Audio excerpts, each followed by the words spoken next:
আল্লাহ তুমি আমার গুনাহগার উম্মতকে বাঁচাও। বিশ্বনবী পাগলের মতো একবার হাউজে কাউসারে যাবেন, একবার সিরাতে যাবেন, একবার পুলসিরাতের দিকে, একবার হাউজে কাউসারের দিকে পাগলের মতো দৌড়াতে থাকবেন। তার কোনো গুনাহগার উম্মত যাতে জাহান্নামে ঢুকে না যায়। সেদিন কেউ সুপারিশ করতে পারবে না বিশ্বনবী ছাড়া। কিয়ামতের ময়দানে ওই বিভীষিকাময় সময়ে মুসিবতের কালে মানুষগুলো পাগল হয়ে বিশ্বনবীকে খুঁজতে আরম্ভ করবে।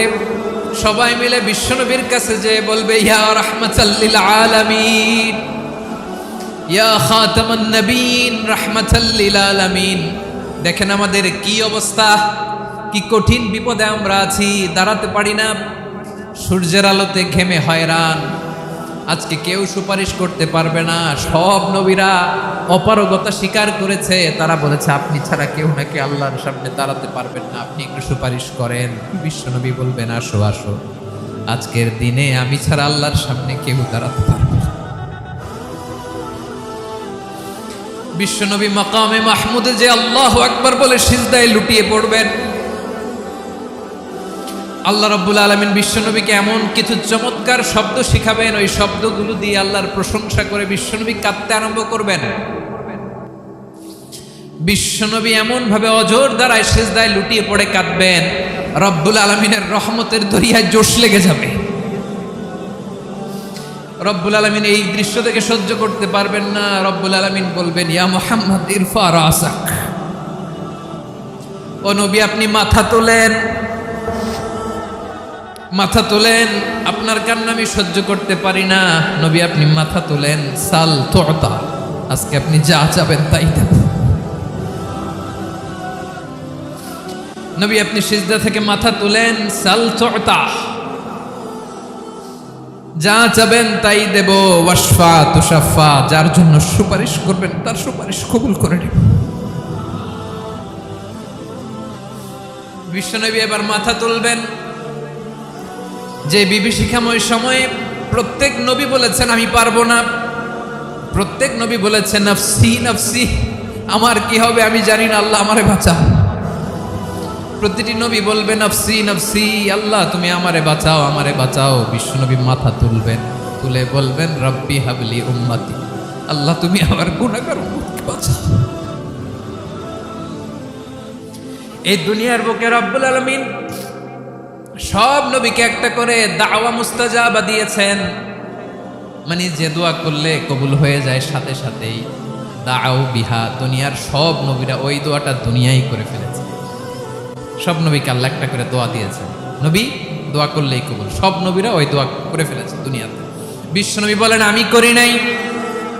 ওয়া ইন্নী আখতাবি দাওয়াতি শাফাআতান লি উম্মতি ইয়াউমাল কিয়ামাহ, আমার ওই স্পেশাল দোয়াটা আমি দুনিয়ার বুকে কঠিন বিপদে পড়েও কোনোদিন করি নাই। আমি আমার স্পেশাল দোয়াটা কিয়ামতের দিন আমার গুনাহগার উম্মতকে সুপারিশের জন্য রেখে দিয়েছি। আল্লাহ বলবেন নবী ইরফা রাসাক, মাথা তোলেন, আর কাটবেন না। বিশ্বনবী মাথা তুলবেন, আল্লাহ বলবেন সাল তুতা, আপনি যা চাবেন তাই দেব। ওয়াশফা তুশাফা, সুপারিশ করেন, সুপারিশ কবুল করব। বিশ্বনবী বলবেন আল্লাহ ওই স্পেশাল দোয়াটা দুনিয়াতে করি নাই, আজকে আমি তোমার দরবারে দাঁড়িয়ে কিয়ামতের দিন ওই দোয়াটা করছি। আল্লাহ আমার যে উম্মতের হৃদয়ে যাররা পরিমাণ ঈমান আছে, আমার একটা উম্মতকেও তুমি জাহান্নামে ঢোকাতে পারবা না। বিশ্বনবী পাগলের মতো একবার হাউজে কাউসারে যাবেন, একবার সিরাতে যাবেন, একবার পুলসিরাতের দিকে, একবার হাউজে কাউসারের দিকে পাগলের মতো দৌড়াতে থাকবেন। তার কোনো গুনাহগার উম্মত যাতে জাহান্নামে ঢুকে না যায়।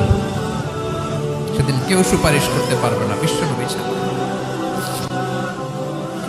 এজন্য 5 নম্বরে আল্লাহ বললেন মান যাল্লাযী ইয়াশফাউ ইনদাহু ইল্লা বিইذনিহি, কার সাহস আছে, কার এত বড় বুকের পাটা কিয়ামতের কঠিন দিন আল্লাহর সামনে দাঁড়িয়ে সুপারিশ করবে? কারো ক্ষমতা নেই, কারো ক্ষমতা নাই।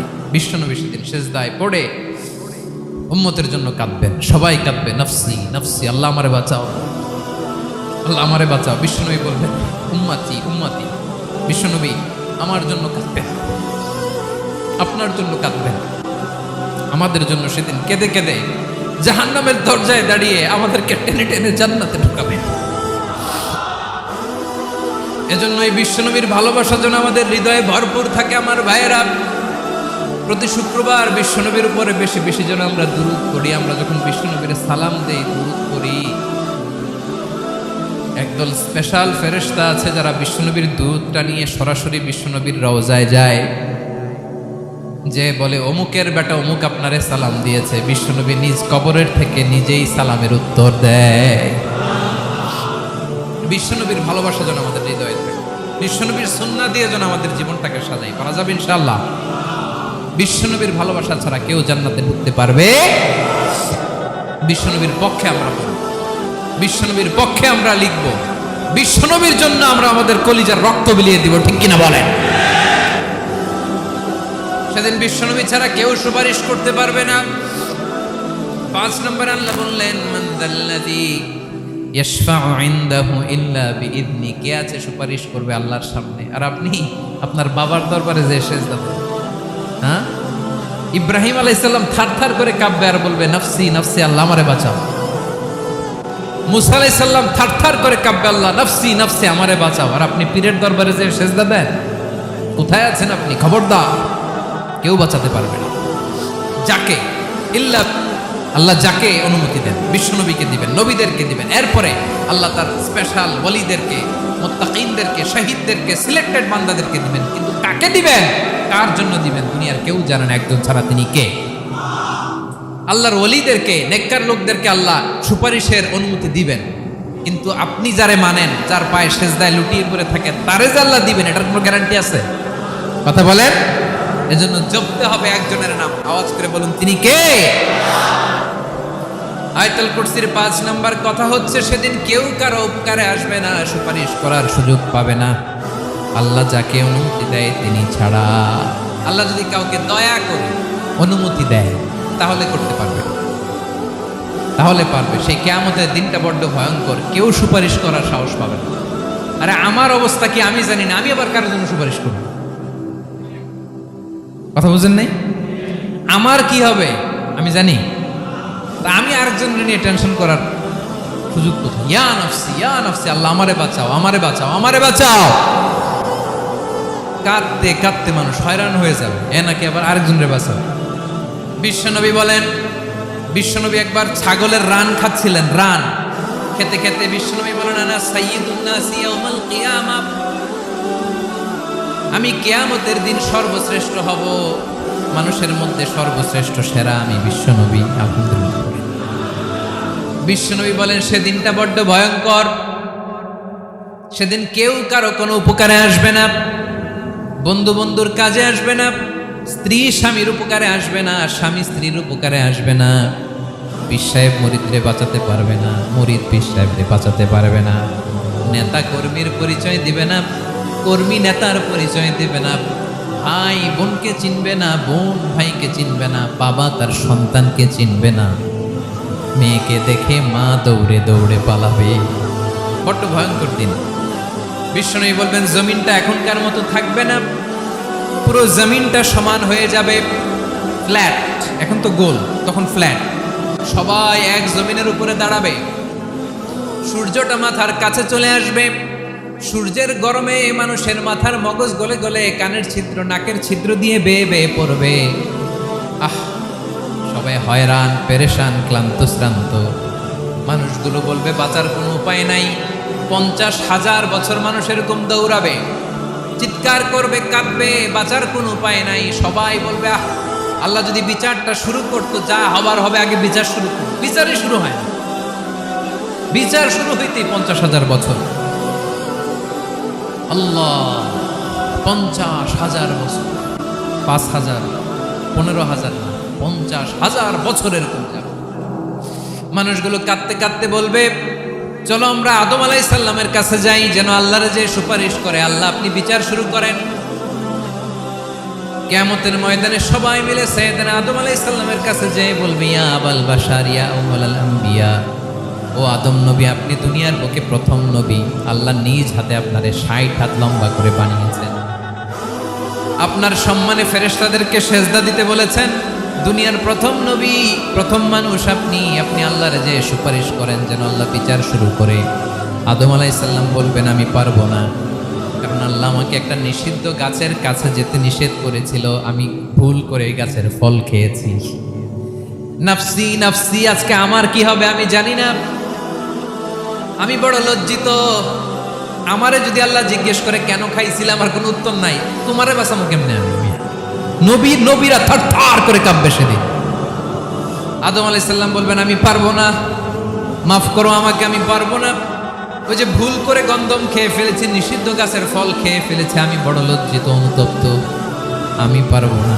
আজকে আল্লাহ এত রাগান্বিত হয়েছে, আগে কখনো আল্লাহ এত রাগান্বিত হয় নাই, ভবিষ্যতে আল্লাহ কখনো এত রাগান্বিত হবে না। আমি পারবো না। এক কাজ করো, তোমরা নূহ আলাইহিস সালামের কাছে যাও। কোন নবী? লোকেরা এবার পাগলের মতো দৌড়াতে দৌড়াতে আল্লাহর নবী নূহ আলাইহিস সালামের কাছে যেয়ে বলবে ইয়া নবী আল্লাহ নূহ, আনতা আউয়ালুর রুসুলি ফিল আরদ, আপনি জমিনে প্রথম রাসূল। আদম আলাইহিস সালাম নবী ছিলেন, রাসূল ছিলেন না। এই দুনিয়ার বুকে প্রথম রাসূল ছিলেন আল্লাহর নবী নূহ আলাইহিস সালাম। সবাই বলবে ও নবী আল্লাহ নূহ, রাসূল আল্লাহ নূহ, আল্লাহ আপনাকে আবদান শাকুরা, শুকরগুজার বান্দা বলে কোরআনে বলেছে। কোরআনে নূহ আলাইহিস সালামের নামেও সূরা আছে না নাই? আপনি আল্লাহর প্রিয় বান্দা, প্রিয় রাসূল। দেখেন আমাদের কি দশা, ঘামতে ঘামতে শেষ। জমিনটা তামার জমিন, সূর্যটা মাথার কাছে, কি করবো আর পারি না। ঘামতে ঘামতে আর কত ঘামবো, কত দাঁড়িয়ে থাকবো। আল্লাহরে যে বলেন বিচার যেন শুরু করে। নূহ আলাইহিস সালাম বলবেন আমিও পারবো না, আমিও পারবো না। আমি আমার ছেলের জন্য এক কথা বলে ভুল করে ফেলছি। যখন মহাপ্লাবন হবে আমি বললাম আল্লাহ আমার কলিজার টুকরা সন্তান রে বাঁচান। আল্লাহ বললেন ও নূহ, সে তোমার সন্তান না, কারণ সে ঈমান আনে নাই, সে পাহাড়ের উপর দাঁড়িয়েছে, দেখি কেমনে সে বাঁচে। ওই যে আমি একটা না বুঝে আবদার করেছি, আল্লাহ আমার উপর রেগে গিয়েছিলেন। আজকে আল্লাহ ওই ব্যাপারে যদি আমারে প্রশ্ন করে, আমার কোনো জবাব নাই, আমি পারবো না, মাফ করো। তোমরা সবাই মিলে আল্লাহর খালিল ইব্রাহিম আলাইহিস সালামের কাছে যাও। লোকগুলো পাগলের মতো খুঁজতে আরম্ভ করবে, অযুত লক্ষ নিযুত কোটি মানুষের ভিড়ে আল্লাহর খালিল ইব্রাহিমকে যে বলবে ইয়া খালিল্লাহ, ও আল্লাহর খালিল, আল্লাহ আপনাকে বড্ড ভালোবেসেছেন, আপনি কাবা বানিয়েছেন, আল্লাহ আপনাকে বড্ড পছন্দ করেন। দেখেন আমাদের কি অবস্থা। আপনি যে আল্লাহর কাছে সুপারিশ করেন যেন আল্লাহ আজকে বিচার শুরু করে। আল্লাহর নবী ইব্রাহিম বলবেন আমিও পারবো না, আমি আমার জীবদ্দশায় 3টা মিথ্যা বলেছি। কয়টা? আসলে মিথ্যা না, একটু টুইস্ট করে কৌশল করে কথা বলেছিলেন, ওইটাকে হাদিসে মিথ্যা বলা হয়েছে। আমি জীবনে 3টা মিথ্যা বলেছি, জীবন বাঁচানোর তাগিদে কৌশল করে 3টা কথা বলেছি। আজকের এই কঠিন ময়দানে আল্লাহ যদি ওই 3টা কথার ব্যাপারে জিজ্ঞেস করে, লজ্জায় আমি মাথা দেখাতে পারবো না, আমিও পারবো না, আমিও পারবো না। আজকে আল্লাহ এত রেগে আছে, আগে কখনো এত রাগে নাই, পরেও রাখবে না। তোমরা সবাই মিলে বনি ইসরাইলের নবী মূসা আলাইহিস সালামের কাছে যাও। সবাই এবার যাবে মূসা আলাইহিস সালামের কাছে, যে বলবে ইয়া নবী আল্লাহ মূসা, আপনি ছিলেন কালিমুল্লাহ, আল্লাহর সাথে সরাসরি কথা বলতেন। রব্বুল আলামিন আপনাকে তাওরাত কিতাব দিয়েছেন, আপনি যে একটু সুপারিশ করেন। আল্লাহর নবী মূসা বলবেন মাফ করো, আমিও পারবো না, আমি দুনিয়ার বুকে ভুল করে একটা মানুষকে মেরে ফেলেছি। আমি মারছিলাম আদব শিক্ষা দেওয়ার জন্য এক থাপ্পড়, এই থাপ্পড়ে যে ওই লোক মরেই যাবে আমি জানতাম না। আজকে আল্লাহ যদি জিজ্ঞেস করে কেন মারলা, জবাব আছে? ওই লজ্জায় আমি অনুতপ্ত, আমি পারবো না, আমার এই কথা বলো না। আজকে আল্লাহ বড্ড রেগে আছে, আমি পারবো না। তোমরা আল্লাহর নবী ঈসা আলাইহিস সালামের কাছে যাও। কিয়ামতের ময়দানে মানুষগুলো পাগল পাড়া হয়ে আল্লাহর নবী ঈসা আলাইহিস সালামের কাছে যাবে, যে বলবে নবী ঈসা আপনি রূহুল্লাহ, বাবা ছাড়া আল্লাহ আপনাকে বানিয়েছেন, ইনজিল কিতাব দিয়েছেন, মৃত মানুষকে আপনি জীবিত করতে পারতেন। আজকের এই কঠিন বিপদের দিনে আপনি আমাদের সাহায্য করেন। আল্লাহর কাছে যে বলেন যেন বিচার শুরু করে। ঈসা আলাইহিস সালাম বলবেন আমিও পারবো না, ইন্নী উবিদতু মিন দুনিল্লাহ, আমার উম্মত খ্রিস্টানেরা আল্লাহরে বাদ দিয়ে আমি ঈসার ইবাদত করেছে। আমার মা ম্যারি আর আমাকে ডাকতো জেসাস ক্রাইস্ট, আমার ইবাদত করেছে, যদিও আমি আমার ইবাদত করতে বলি না। ঈসা আলাইহিস সালামও ইবাদত করতে বলেছেন একজনের, তিনি কে? আল্লাহ নবী সাল্লাল্লাহু আলাইহি সাল্লাম বলবেন আমিও পারবো না, আজকে আল্লাহ অনেক রেগে আছে, আমি পারবো না, তবে একটা পরামর্শ দিতে পারি, একটা সাজেশন দিতে পারি। আজকের দিনে এই কঠিন মুসিবতের কালে, এই কঠিন সময়ে কেউ আল্লাহর দরবারে দাঁড়িয়ে একটা টু শব্দ করার ক্ষমতা কারো নাই, একমাত্র আখিরি জামানার পয়গাম্বর বিশ্বনবী মুহাম্মদুর রাসূলুল্লাহ ছাড়া। মানুষগুলো এবার আগুনের মধ্যে পানি দিলে যেমনি আগুন নিভে যায়, দাউ দাউ করা হৃদয়ে জ্বলন্ত আগুন তাদের ঠান্ডা হবে। কিয়ামতের ময়দানে ওই বিভীষিকাময় সময়ে মুসিবতের কালে মানুষগুলো পাগল হয়ে বিশ্বনবীকে খুঁজতে আরম্ভ করবে। সবাই মিলে বিশ্বনবীর কাছে যেয়ে বলবে ইয়া রাহমাতাল লিল আলামিন, ইয়া খাতামান নবীন, রাহমাতাল লিল আলামিন। দেখেন আমাদের কি অবস্থা, কি কঠিন বিপদে আমরা আছি, দাঁড়াতে পারি না, সূর্যের আলোতে ঘেমে হয়রান। আজকে কেউ সুপারিশ করতে পারবে না, সব নবীরা অপারগতা স্বীকার করেছে, তারা বলেছে আপনি ছাড়া কেউ নাকি আল্লাহর সামনে দাঁড়াতে পারবেন না, আপনি একটু সুপারিশ করেন। বিশ্বনবী বলবেন আসো আসো, আজকের দিনে আমি ছাড়া আল্লাহর সামনে কেউ দাঁড়াতে পারবে না। বিশ্বনবী বলবেন আল্লাহ ওই স্পেশাল দোয়াটা দুনিয়াতে করি নাই, আজকে আমি তোমার দরবারে দাঁড়িয়ে কিয়ামতের দিন ওই দোয়াটা করছি। আল্লাহ আমার যে উম্মতের হৃদয়ে যাররা পরিমাণ ঈমান আছে, আমার একটা উম্মতকেও তুমি জাহান্নামে ঢোকাতে পারবা না। বিশ্বনবী পাগলের মতো একবার হাউজে কাউসারে যাবেন, একবার সিরাতে যাবেন, একবার পুলসিরাতের দিকে, একবার হাউজে কাউসারের দিকে পাগলের মতো দৌড়াতে থাকবেন। তার কোনো গুনাহগার উম্মত যাতে জাহান্নামে ঢুকে না যায়, সেদিন কেউ সুপারিশ করতে পারবে না বিশ্বনবী ছাড়া, কারো ক্ষমতা নাই।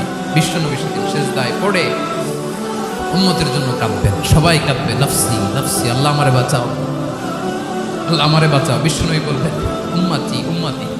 বিশ্বনবী আমার জন্য কাঁদবেন, আপনার জন্য কাঁদবেন, আমাদের জন্য সেদিন কেঁদে কেঁদে জাহান্নামের দরজায় দাঁড়িয়ে আমাদেরকে টেনে টেনে জান্নাতে ঢুকাবেন। এজন্যই বিশ্বনবীর ভালোবাসা যেন আমাদের হৃদয়ে ভরপুর থাকে। আমার ভাইয়েরা, প্রতি শুক্রবার বিশ্বনবীর উপরে বেশি বেশি যেন আমরা দুরূদ পড়ি। আমরা যখন বিশ্বনবীর সালাম দেই, দুরূদ পড়ি, একদল স্পেশাল ফেরেশতা আছে যারা বিশ্বনবীর দুরূদটা নিয়ে সরাসরি বিশ্বনবীর রওজায় যায়, যে বলে অমুকের বেটা অমুক আপনারে সালাম দিয়েছে। বিশ্বনবী নিজ কবরের থেকে নিজেই সালামের উত্তর দেয়। বিশ্বনবীর ভালোবাসা যেন আমাদের হৃদয়ে থাকে, বিশ্বনবীর সুন্নাহ দিয়ে যেন আমাদের জীবনটাকে সাজাই, পারা যাবে ইনশাআল্লাহ।